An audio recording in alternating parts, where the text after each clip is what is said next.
اور میں ایک بڑا ننگا جملہ بولنے لگا ہوں کہ پوری دنیا کے بزرگوں کی کوئی گستاخی کر لے سمیت صحابہ کے، کافر نہیں ہوگا۔ یہ متفقہ فتویٰ ہے بریلوی، دیوبندی، اہل حدیث، شیعہ سب کا۔ حرام کا مرتکب ہوگا، گناہگار ہوگا۔ طارق جمیل صاحب اپنی کئی لیکچرز میں کہہ چکے ہیں کہ صحابہ کو گالی دینے والا کافر نہیں ہے، تو کچھ دیوبندی ان کے خلاف ہو گئے۔ انہوں نے بات بالکل ٹھیک کی ہے، صحابی کو گالی دینا حرام ہے، کفر تو نہیں ہے۔ مسلمان کا مسلمان کو گالی دینا حرام ہے۔ ہاں، جو صحابی کو کافر کہے گا وہ کافر ہوگا۔ ہاں، جو صحابی کو کافر کہے گا وہ کافر ہوگا۔ ہاں، جو صحابی کو کافر کہے گا وہ کافر ہوگا۔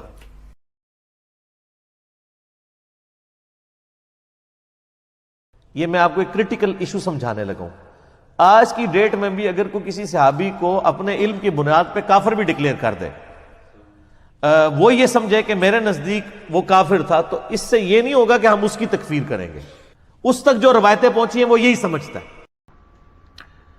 اور یزید بن معاویہ کی آڑ کے اندر جن لوگوں نے سیدنا معاویہ رضی اللہ تعالیٰ عنہ کے اوپر زبان درازی کی، ہم ان سے بھی کوئی محبت نہیں کرتے۔ ہم سیدنا معاویہ رضی اللہ تعالیٰ عنہ کے ساتھ محبت کرتے ہیں، اور ان کی جو اجتہادی غلطیاں ہیں وہ اللہ تعالیٰ معاف کرے گا۔ ہم ان کے بارے میں اپنی زبان نہیں کھولتے۔ ہماری قسمت اچھی ہے کہ ہم آپ کے زمانے میں نہیں، ورنہ آپ کے اوپر تلوار ہم سونت لیتے مولا علی کے حق میں، اور آپ کی قسمت اچھی ہے کہ آپ ہم سے بچ گئے۔ لیکن اب ہم اپنی زبان تو کم از کم کھولیں گے، اس زمانے میں تو ہم نے تلوار بھی اٹھا لینی تھی۔ تو یہ میں نے بتایا کہ یہ اہل سنت اور اہل تشیع کے درمیان کامن ہے کہ سیدنا ابوبکر صدیق رضی اللہ تعالیٰ عنہ آپ صلی اللہ علیہ وسلم کے یار غار ہیں، اور اب سیدنا ابوبکر صدیق رضی اللہ تعالیٰ عنہ اس آیت کے تحت آپ صلی اللہ علیہ وسلم کے صحابی ہیں، کیونکہ یہ اس میں کیا الفاظ ہے، اذ یقول لصاحبہ، کہ جب وہ اپنے صحابی سے کہتے تھے، ساتھی سے۔ اب چونکہ سیدنا ابوبکر صدیق رضی اللہ تعالیٰ عنہ کی صحابیت قرآن سے ثابت ہو گئی ہے پرٹیکولرلی، اس لیے آپ رضی اللہ تعالیٰ عنہ کی صحابیت کا انکار کرنے والا کافر ہے، جو آپ کی صحابیت کا انکار کرتے ہیں۔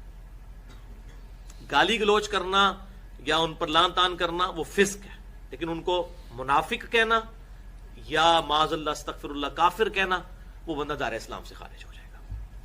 تو میں اس میں ایک آسان جملہ بولتا ہوں کہ اسلام میں داخل کرتے وقت جو چیزیں آپ نے کسی سے پڑھوائی تھی نا، جب تک وہ ان چیزوں کا انکاری نہیں ہوتا اس وقت تک اسلام سے نکل نہیں سکتا وہ۔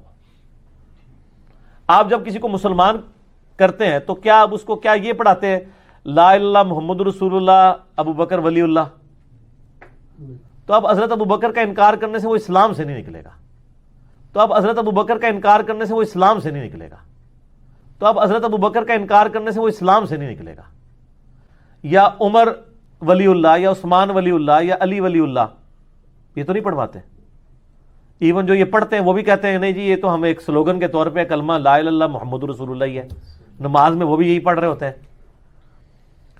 تو اس کا مطلب ہے کہ حضرت ابو بکر، عمر، عثمان و علی کا انکار کر کے کوئی کافر نہیں ہوتا نا، تو باقی تو آپ کے مولوی تو کسی کھاتے میں نہیں ہے نا۔ یہ میں آپ کو ایک کرٹیکل ایشو سمجھانے لگا ہوں۔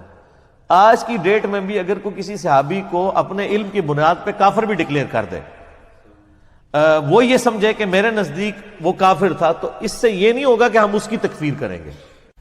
اب چونکہ سیدنا ابوبکر صدیق رضی اللہ تعالیٰ عنہ کی صحابیت قرآن سے ثابت ہو گئی ہے پرٹیکولرلی، اس لیے آپ رضی اللہ تعالیٰ عنہ کی صحابیت کا انکار کرنے والا کافر ہے، جو آپ کی صحابیت کا انکار کرتے ہیں۔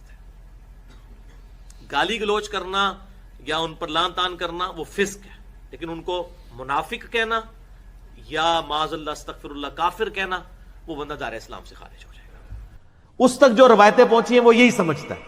تو ہم اگر کوئی بندہ قیام میں ہاتھ چھوڑ کر نماز پڑھتا ہے تو اس کو جائز سمجھتے ہیں، افضل نہیں سمجھتے، افضل نہیں سمجھتے، افضل نہیں سمجھتے۔ لہذا ہمارے نزدیک محتاط رویہ آخری درجے کا یہ ہے کہ دونوں طریقے سنت ہے،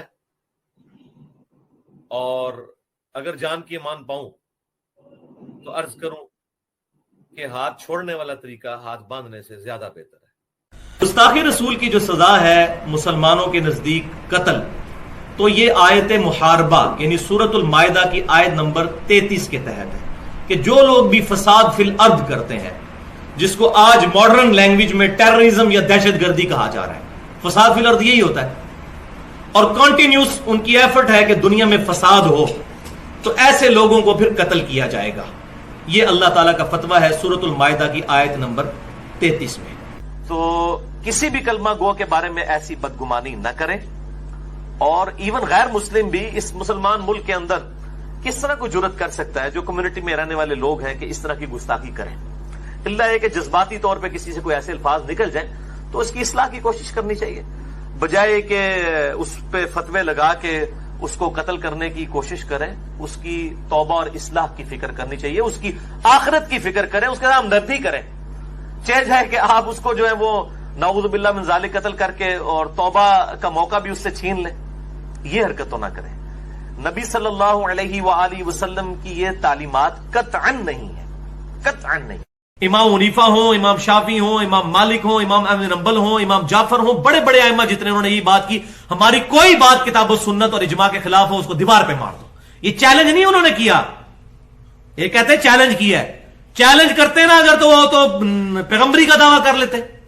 صرف نبی صلی اللہ علیہ وسلم سے غلطی نہیں ہو سکتی, باقی تو کوئی شخص معصوم نہیں ہے. یہ انہوں نے اپنی قبر باری ہونے سے بچائی ہے کہ دیکھنا بھائی یہ چیک کر لینا. پوری ڈیٹیل جو ہے وہ انشاءاللہ میں اس لیکچر کے اندر پھر ڈیٹیل کے ساتھ بیان کروں گا. صرف نبی صلی اللہ علیہ وسلم سے غلطی نہیں ہو سکتی, باقی تو کوئی شخص معصوم نہیں ہے. وَمَا يَنْطِقُ عَنِ الْهَوَىٰ إِنْ هُوَ إِلَّا وَحْيٌ يُوحَىٰ. اور بھائی یہ قرآن کے بارے میں ہے, نبی کی ہر بات کے بارے میں نہیں ہے کہ اللہ کی وحی سے ہوتی ہے, نہیں. ورنہ تو نبی صلی اللہ علیہ وسلم کی جو اجتہادی غلطیاں ہیں, گناہ نہیں اجتہادی غلطیاں جس پہ اللہ نے گرفت کی ہے, منافقین کا جنازہ پڑھنا, وہ اللہ کی وحی سے پڑھا تھا, بعد میں منع کر دیا.